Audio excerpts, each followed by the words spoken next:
yang beranggotakan saya sendiri, Lutfi Nihaltulusnia, dan dua rekan saya yang bernama Wahyu Anissa Mukti dan Wahyu Dia Astuti. Nah, kali ini kami akan menjelaskan tentang penulisan laporan bisnis. Oke, untuk menyingkat waktu, langsung saja kepada materi pertama, kami persilakan.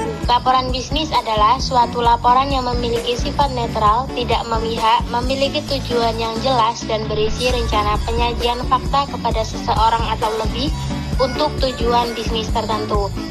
Menurut Herta A. Murphy, laporan bisnis adalah suatu laporan yang memiliki sifat netral, tidak memihak, memiliki tujuan yang jelas, dan berisi rencana penyajian fakta kepada seseorang atau lebih untuk tujuan bisnis tertentu.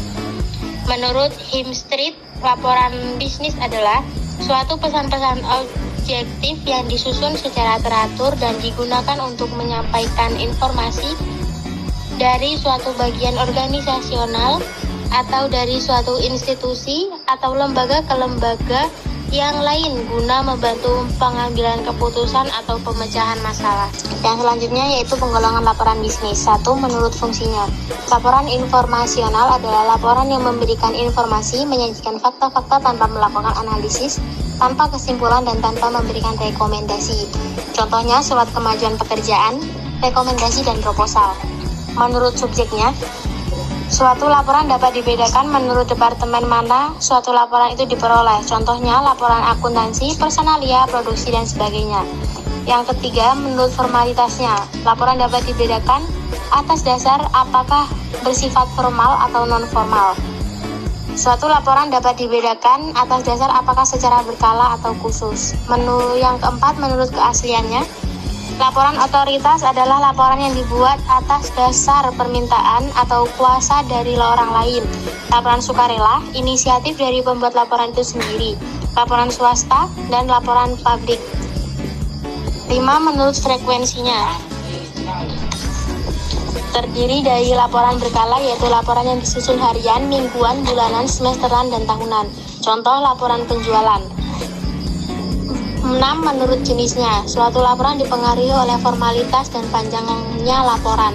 Laporan informal meliputi laporan memorandum, laporan surat, dan laporan cetak. Laporan formal sering disebut dengan laporan panjang. Laporan surat merupakan suatu laporan yang menggunakan format surat dengan kepala surat. 7. Menurut kegiatan proyek. Dalam melakukan suatu proyek terdapat 3 jenis laporan, yaitu laporan pendahuluan, laporan perkembangan, dan laporan akhir. Yang terakhir yaitu menurut pelaksanaan pertemuan. Agenda adalah suatu dokumen yang ditulis sebelum pertemuan berlangsung dan biasanya terdiri dari jadwal pelaksanaan dan topik yang akan dibahas dalam pertemuan sehingga akan membantu peserta dalam persiapan. Kita akan menjelaskan persiapan penulisan laporan bisnis. Definisikan masalah, tujuan, dan ruang lingkup perencanaan adalah melakukan analisis masalah yang mencakup tujuan penyusunan laporan. Kemudian pertimbangkan siapa yang akan menerima laporan, kemudian menentukan ide atau gagasan. Tuliskan semua ide yang terlintas secara umum, kemudian buatlah laporan berdasarkan rencana kerja yang rinci. Kemudian mengumpulkan bahan yang diperlukan, mengumpulkan fakta yang diperlukan dari sumber-sumber yang dapat dipercaya, menganalisis dan menafsirkan data, dan yang terakhir mengorganisasi data dan mempersiapkan kerangka akhir. Kemudian bagian pokok laporan bisnis. Yang pertama ada pendahuluan. Bagian pendahuluan ini dibuat sesuai dengan kebutuhan dan keinginan dari perusahaan tersebut. Kemudian yang kedua, teks atau isi. Bagian ini bagian terpanjang dari suatu laporan bisnis sehingga maksud dari laporan bisnis dapat dimengerti. Kemudian penutup. Bagian penutup berfungsi untuk merangkum laporan secara menyeluruh, mengambil kesimpulan atau memberi rekomendasi. Terima kasih, saya kembalikan kepada moderator. Nah, itu tadi penjelasan dari materi kelompok kami. Jika ada kurangnya atau salahnya dalam menjelaskan, kami mohon maaf yang sebesar-besarnya ya. Saya akhiri.